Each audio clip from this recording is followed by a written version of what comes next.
On enchaîne avec la politique ruralité et c'est Patrick Valois qui prend le relais. Oui, merci Monsieur le Président, mes chers collègues.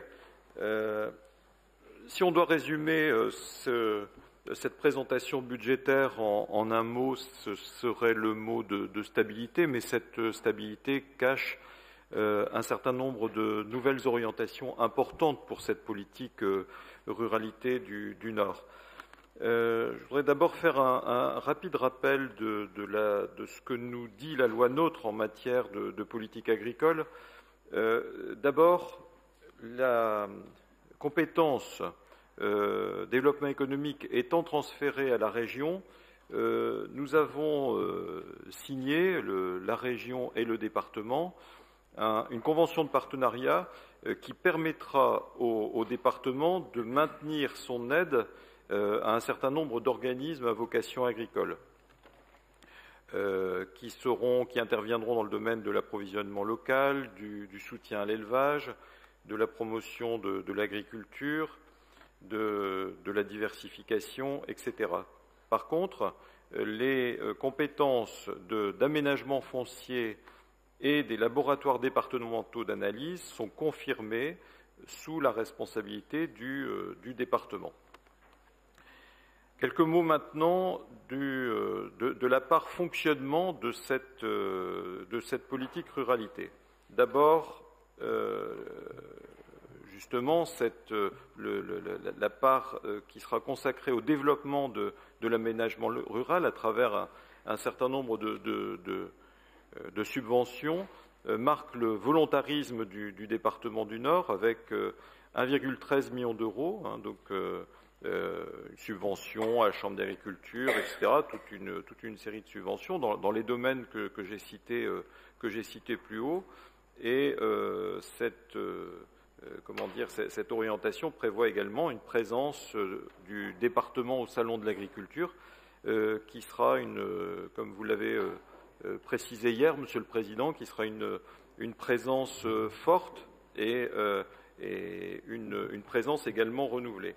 Deuxième point, c'est le point des laboratoires départementaux d'analyse, où là, une inscription budgétaire de 900 000 euros est prévue. Il s'agit d'une subvention d'équilibre.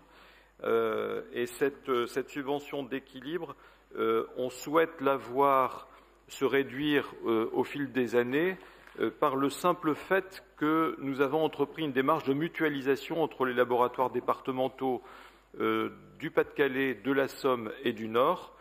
Cette mutualisation est aujourd'hui une réalité. Un premier comité de pilotage s'est réuni tout récemment et la dynamique est enclenchée entre ces trois départements.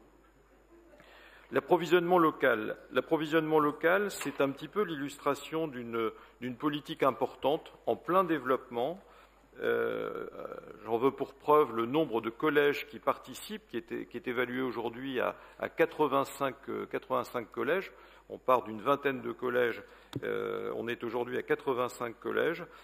C'est une politique qui est peu coûteuse pour le département, mais qui est extrêmement importante non seulement pour la profession agricole, mais aussi pour les usagers de ces collèges. Et on souhaite justement pouvoir présenter une démarche collective, parce qu'on veut vraiment dire à la profession agricole que ce n'est pas uniquement une démarche de la part du département du Nord, mais que c'est une démarche collective non seulement du département, mais de la région, de la métropole européenne de Lille et des communes du Nord. Et on le dira à l'occasion du Salon de l'agriculture côte à côte avec vous, Monsieur le Président de la région, le président des maires du Nord et un représentant de la métropole européenne de Lille. Enfin, sur la question du fonctionnement, nous avons entrepris en 2016 une politique mobilité permettant l'accès des collégiens aux piscines. Cette politique sera maintenue, bien sûr, et renforcée dans cette année 2017 par une proposition d'extension de possibilités de déplacement, de prise en charge de déplacement des collégiens vers les lieux culturels et tout prioritairement vers les musées départementaux. Un mot rapidement sur l'investissement pour vous dire que l'aménagement foncier est la principale pierre angulaire de cette partie de budget ruralité avec 1,5 million d'euros.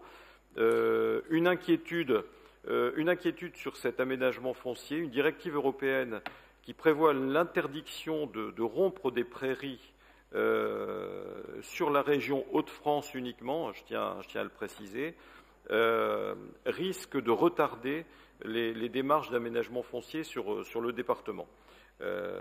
C'est un véritable souci. On souhaite que les choses s'allègent un petit peu à ce titre-là. 3 mots maintenant, si vous me le permettez, sur la partie transversalité de cette politique ruralité qui est vraiment extrêmement importante, pour rappeler que dès demain, vous signerez, Monsieur le Président, la charte de l'école rurale, à côté de Monsieur le Préfet du Nord, à côté également du Président des maires du Nord. C'est un travail, c'est l'objet d'un travail à côté de ma collègue Joëlle Coteny de 18 mois de discussion entre l'inspection académique, les communes rurales et le département du Nord. L'objectif est de faire en sorte que l'école rurale redevienne attractive et chacun à son niveau s'engage, que ce soit l'inspection académique, que ce soit les communes ou que ce soit le département, s'engage justement vers cette attractivité. Donc, un point également très rapidement sur la méthanisation, où là, on envisage dès cette année de mettre en place une expérimentation avec notre collègue Arnaud Decagny, et en collaboration avec une ou 2 intercommunalités du département. Et puis un autre croisement entre la politique de Geneviève Manarino et la ruralité, avec l'accueil familial à la ferme. Voilà, je pourrais citer également le réseau culturel en milieu rural, la politique village et bourg qui a été évoquée, le logement en milieu rural, énormément donc dans cette politique ruralité de transversalité. C'est ce qui en fait sa richesse, c'est ce qui fait qu'elle est tout à fait passionnante. Et à ce titre-là, je tiens à remercier l'ensemble des collaborateurs des services ou des collaborateurs proches qui œuvrent tout au long de l'année pour faire en sorte que ces dossiers avancent. Et je tiens vraiment à rappeler une nouvelle fois que la ruralité nordiste fait l'objet de toutes nos attentions, et rappeler également que la ruralité nordiste peut produire, si je peux me permettre ce terme, les plus belles femmes du monde, si j'en crois la récente élection de Miss Univers. Voilà. Merci, Monsieur Valois. Très bien.